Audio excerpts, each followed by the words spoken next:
आज की इस वीडियो में बात करेंगे जो भी हमारे बीए फर्स्ट ईयर के फर्स्ट सेमेस्टर के छात्र हैं जिनको जियोग्राफी यानी कि भूगोल का पेपर देना है, उनके लिए वीडियो बहुत ही महत्वपूर्ण है क्योंकि आज की इस वीडियो में बात करेंगे जियोग्राफी यानी भूगोल के most important question and answer के बारे में।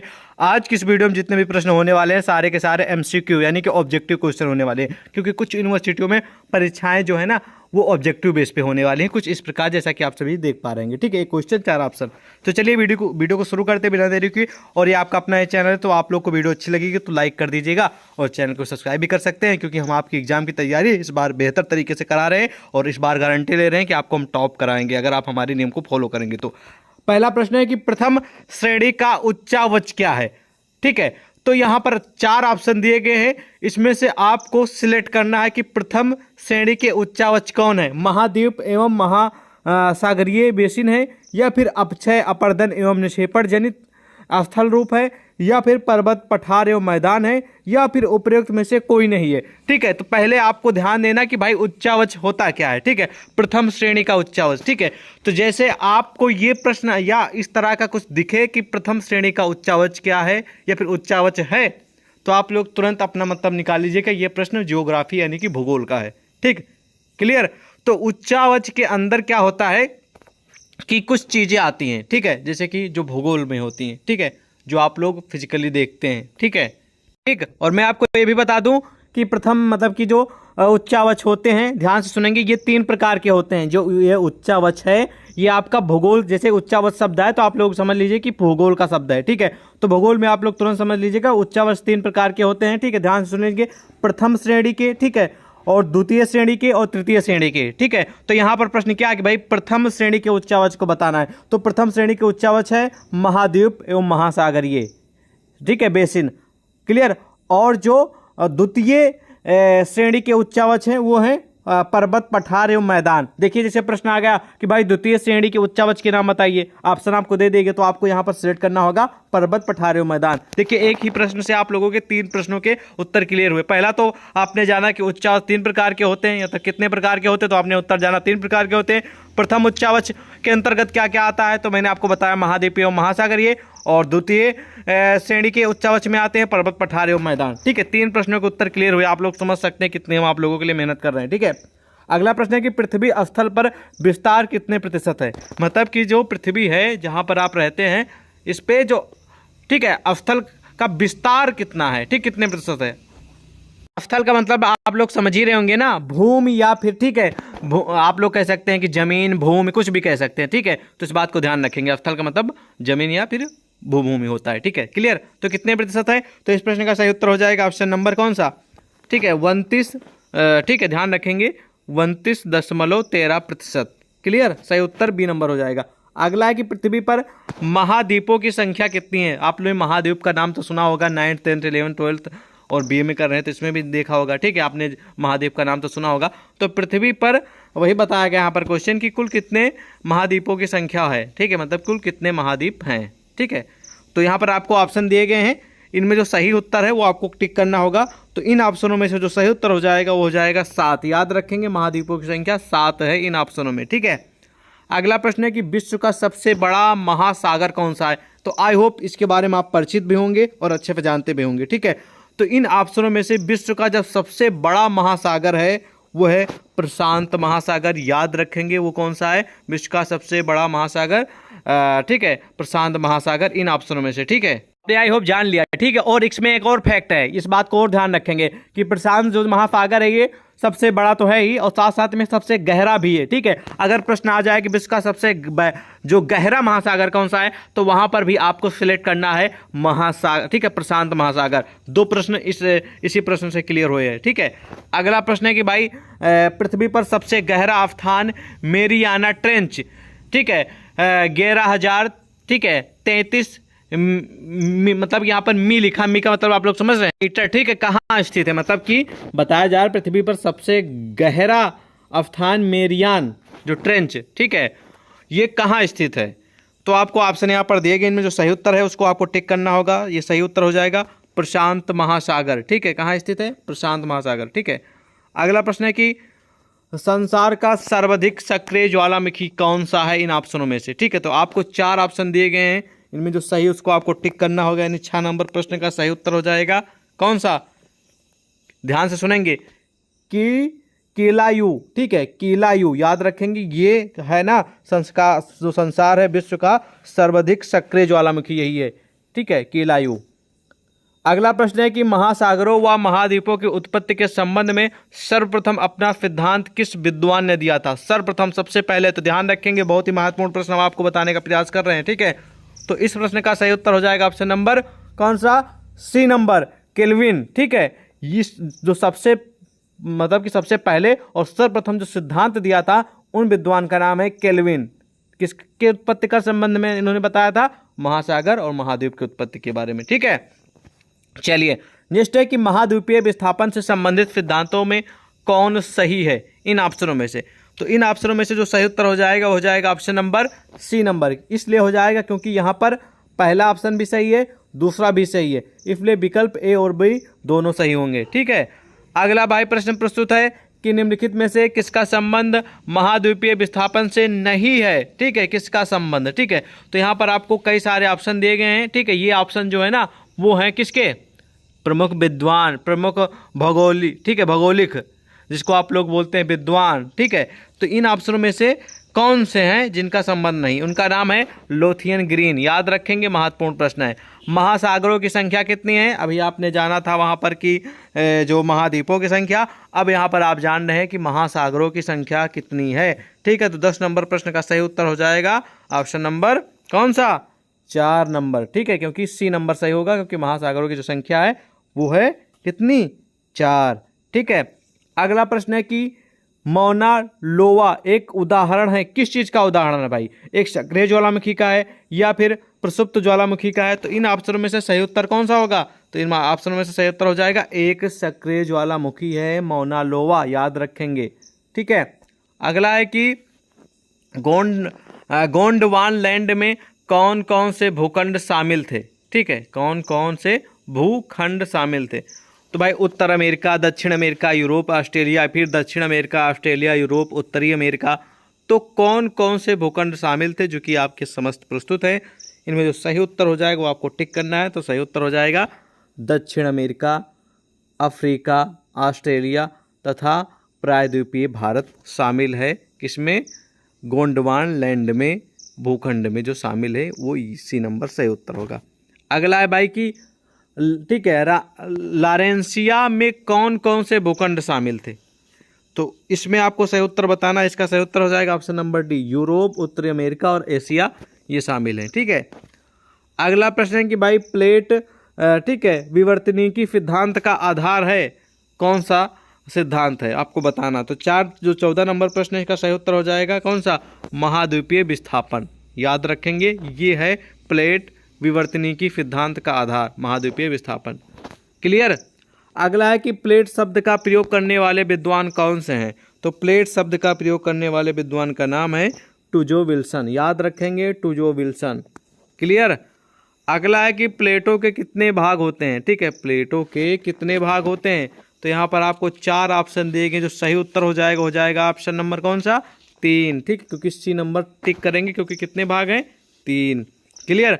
अगला प्रश्न है कि जब महासागरीय प्लेट दूसरी महासागरीय प्लेट से टकराती है, मतलब कि एक महासागर से जब प्लेट जो है वो दूसरी महासागर प्लेट से टकराती है तो क्या होता है, भूकंप आता है, ज्वालामुखी विस्फोट होता है, या फिर पर्वत का निर्माण होता है, या फिर उक्त सभी क्रियाएं होती है।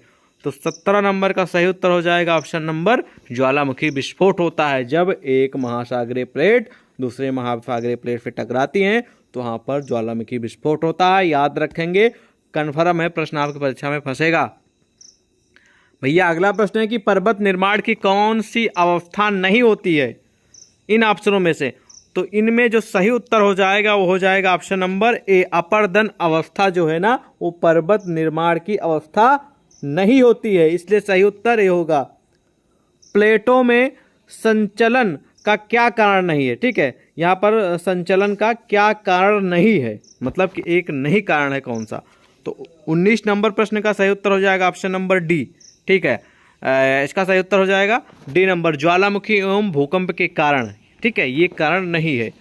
अगला प्रश्न है कि सर्वप्रथम किस विद्वान ने सागर नितल के प्रसरण की, ठीक है, प्रसरण की व्याख्या की है? किस चीज़ की? सागर नितल के प्रसरण की।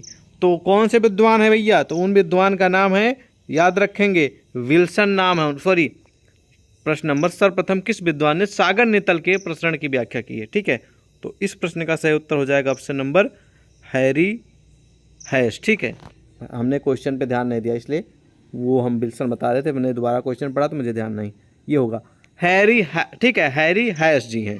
ठीक है, अगला प्रश्न है कि पृथ्वी पर बड़ी प्लेटें पाई जाती हैं कितनी?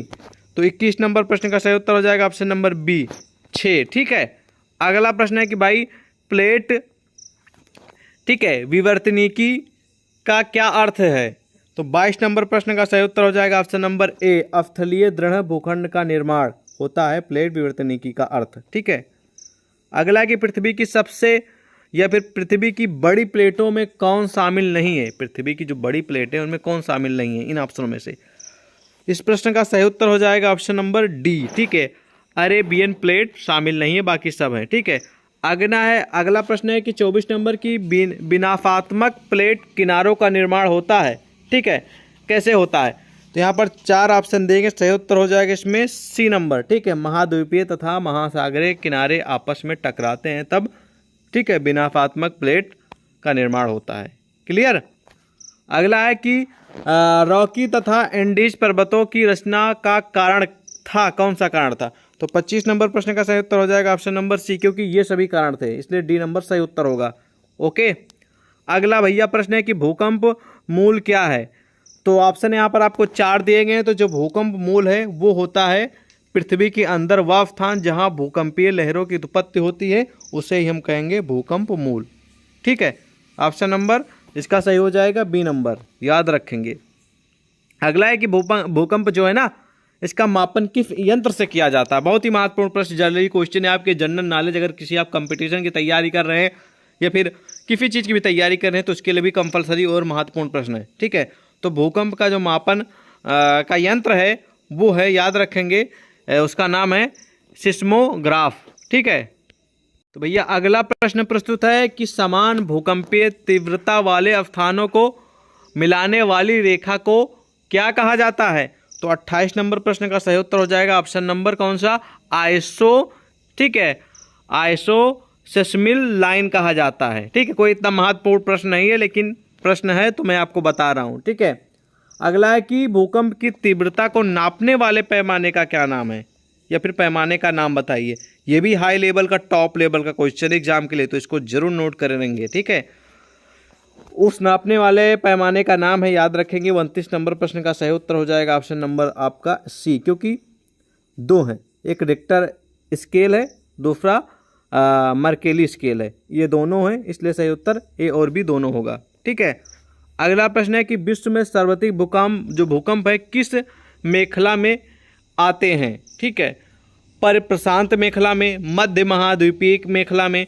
तो 4 ऑप्शन हैं, जो 30 नंबर प्रश्न का मतलब राइट आंसर हो जाएगा। मैं आपको बता दूं, विश्व में सर्वाधिक जो भूकंप है वो प्रशांत मेखला में आते हैं, इस बात को ध्यान रखेंगे। बहुत ही जो कॉमन और जनरली प्रश्न है एग्जाम के लिए, ध्यान से सुन लीजिए। ठीक है, बाद में आपको शायद ही कोई बताए। अगला भैया प्रश्न प्रस्तुत है कि भारत में सबसे कम भूकंप प्रभावित क्षेत्र माना जाता है, मतलब कि बहुत कम वहाँ पर भूकंप के चांस रहते हैं। ठीक है, तो 31 नंबर का सही उत्तर हो जाएगा ऑप्शन नंबर सी। ठीक है, ये है ना प्रायद्वीपीय पठारी क्षेत्र में भूकंप आने की कम, ठीक है, मतलब कि बहुत ही कम चांस रहते हैं। क्लियर? अगला है कि भारत को वर्तमान में कितने भूकंपीय जोन में विभाजित किया जाता है? ठीक है, किया गया है। तो 32 नंबर का सही उत्तर हो जाएगा option number B. Sorry mistaking, फिर से पढ़ते हैं क्वेश्चन। भारत को वर्तमान में कितने भूकंपीय जोन में विभाजित किया जाता है? ठीक है, तो इस प्रश्न का जो सही उत्तर होगा वो हो जाएगा 4। ठीक है, कितने में? 4 में, यानी कि बी नंबर सही उत्तर। अगला प्रश्न है कि ज्वालामुखी विस्फोट के समय निकलने वाली गैसों में सर्वाधिक मात्रा किसकी होती है? ध्यान से सुनेंगे, जब ज्वालामुखी विस्फोट होता है तो उसमें सबसे ज़्यादा जो गैस पाई जाती है वो कौन सी है? 4 ऑप्शन है, सल्फर, हाइड्रोजन, जल वाष्प, कार्बन डाइऑक्साइड। तो इस प्रश्न का सही उत्तर हो जाएगा ऑप्शन नंबर बी। उसमें सबसे ज़्यादा क्या पाया जाता है? ध्यान से सुनेंगे, उसमें पाया जाता है क्या? बताइए, आप सब कमेंट सेक्शन में बताइएगा, ठीक है। इस प्रश्न का राइट आंसर उसमें पाया जाता है जल वाष्प। क्लियर। अगला कि निम्नलिखित में से कौन ज्वालामुखी के कारण बनी आंतरिक अस्थलाकृति नहीं है? तो इस प्रश्न का जो सही उत्तर हो जाएगा ऑप्शन नंबर डी, कल्डेरा। कौन सी अस्थलाकृति नहीं है? कल्डेरा। अगला है कि भाई निम्नांकित में से या निम्नलिखित में से कौन ज्वालामुखी के कारण नहीं बाह्य अस्थलाकृति नहीं है? तो इस ऑप्शन का जो मतलब कि इस प्रश्न का जो सही उत्तर हो जाएगा ऑप्शन नंबर बी, वो है सिल। ठीक है, ये अस्थलाकृत नहीं है। कौन सी? सिल। अगला भैया प्रश्न है कि अग्नि वलय मेखला, जिसको रिंग ऑफ फायर बेल्ट बोला जाता है, ये पाई जाती है कहाँ पर? तो 36 नंबर का प्रश्न का सही उत्तर हो जाएगा ऑप्शन नंबर कौन सा? सी, परिप्रशांत महासागरीय पेटी में पाई जाती है। ठीक है। अगला है कि ओल्ड फेथफुल विश्व प्रसिद्ध गीजर, यानी जिसको गर्म जल का स्रोत कहा जाता है, ये कहाँ पाया जाता है? तो 37 नंबर का जो सही उत्तर हो जाएगा, याद रखेंगे महत्वपूर्ण प्रश्न है आपके सभी के एग्जाम के लिए, इसका सही उत्तर हो जाएगा ऑप्शन नंबर कौन सा? सी, संयुक्त राज्य अमेरिका में। अगला कि भूमध्य सागर का प्रकाश स्तंभ किसे कहा जाता है? ठीक है, तो उसको कहा जाता है, ठीक है, अस्ट्राम्बोली को। ठीक है, अस्ट्राम्बोली। ठीक है। अगला प्रश्न है कि भाई मुख के चारों ओर बेसेल्टिक, ठीक है, बेसेल्टिक लावा जमने से बनता है, क्या बनता है? तो 39 नंबर का सही उत्तर हो जाएगा ऑप्शन नंबर सी, वो बनता है लावा गुम्बद। ठीक है, लावा गुम्बद। अगला कि विश्व के सर्वाधिक ज्वालामुखी पाए जाते हैं, विश्व के सर्वाधिक ज्वालामुखी पाए जाते हैं जापान द्वीप में, या फिर ऑस्ट्रेलिया द्वीप समूह में, या फिर इंडोनेशिया द्वीप में, या फिर फिलीपींस द्वीप में? तो बहुत ही महत्वपूर्ण प्रश्न है, याद रखेंगे, प्रश्न परीक्षा में आने की पूरी उम्मीद है। तो इसका सही उत्तर हो जाएगा कहाँ पर आते हैं? जापान द्वीप में। विश्व में सर्वाधिक ज्वालामुखी जापान द्वीप में आते हैं, आप लोग नाम अपने पेपर में भी सुना होगा। ठीक है। अगला कि विश्व का सबसे ऊंचा सक्रिय ज्वालामुखी कौन सा? बहुत ही महत्वपूर्ण प्रश्न है, याद रखेंगे, बहुत ही कॉमन क्वेश्चन है। सही उत्तर हो जाएगा इसका राइट आंसर कोटोपैक्सी। ठीक है, कोटोपैक्सी जो है विश्व का सबसे ऊंचा सक्रिय ज्वालामुखी है। अगला है कि भाई सबसे अधिक विस्फोटक प्रकार का ज्वालामुखी उद्गार है, ठीक है, हवेन प्रकार का, बैल्कियन प्रकार का, या फिर प्लिनियन प्रकार का, या फिर विषुवीय तुल्य? तो 42 नंबर प्रश्न का सही उत्तर हो जाएगा ऑप्शन नंबर सी। कौन सा हो जाएगा? 42 नंबर जो प्रश्न दिख रहा है, इसका सही उत्तर हो जाएगा ऑप्शन नंबर बी। ठीक है, याद रखेंगे, जो सबसे अधिक विस्फोटक प्रकार का ज्वालामुखी उद्गार है वो है, ठीक है, ठीक है, प्लिनियन प्रकार का। ठीक है। अगला एक ज्वालामुखी जो लंबे समय से सुषुप्त हो तथा निकट भविष्य में उसके जागृत होने की संभावना हो, वो क्या कहलाता है? तो इस प्रश्न का सही उत्तर हो जाएगा ऑप्शन नंबर कौन सा? सी, उसको कहेंगे प्रसुप्त। सी नंबर सही उत्तर होगा। अगला है कि जिसको बोलते हैं कभी कभी आप लोग गीजर बोलते हैं, जिसको बोला जाता है उष्णोत्सव, किसे कहा जाता है? तो 44 नंबर प्रश्न का सही उत्तर हो जाएगा ऑप्शन नंबर डी, गर्म जल स्रोत को। अगला है कि 10,000 धुमारे की घाटी स्थित है, इस प्रश्न का सही उत्तर हो जाएगा डी नंबर, वो है अलास्का में। कहाँ पर है? अलास्का में। अगला है कि भाई निम्नलिखित में से कौन पर्वत की विशेषता नहीं है? एक इनमें से कौन सी नहीं है? तो इस प्रश्न का सही उत्तर हो जाएगा ऑप्शन नंबर सी, वो है शीर्ष मेज की तरह समतल हो। शीर्ष मेज की तरह समतल हो, ये पर्वत की विशेषता नहीं है, क्योंकि भाई समतल तो रहता नहीं पर्वत। अगला है कि भाई पृथ्वी के कितने प्रतिशत भूभाग पर पर्वत का विस्तार है? मतलब कि जो पृथ्वी है इनमें कितने परसेंट जो है ना वो पर्वत हैं। ठीक है, तो इस प्रश्न का सही उत्तर हो जाएगा ऑप्शन नंबर बी, 27%। जहाँ तक मुझे जानकारी और ये ऑप्शनों में से जो सही उत्तर होगा वो 27% होगा। ठीक है, तो आज की वीडियो में करीब मैंने आपको 50 यानी कि 50 क्वेश्चन बताए, हालांकि 2-3 क्वेश्चन कम थे, वो कवर करा देंगे, और इसी तरह के क्वेश्चन आपकी परीक्षा में पूछे जाएंगे, और भी क्वेश्चन हम आप लोगों के समझ पेश करेंगे। और अगर आपको इसकी PDF चाहिए तो मैसेज कर दीजिएगा व्हाट्सएप पे। मिलते हैं एक और नई वीडियो में। जय हिंद।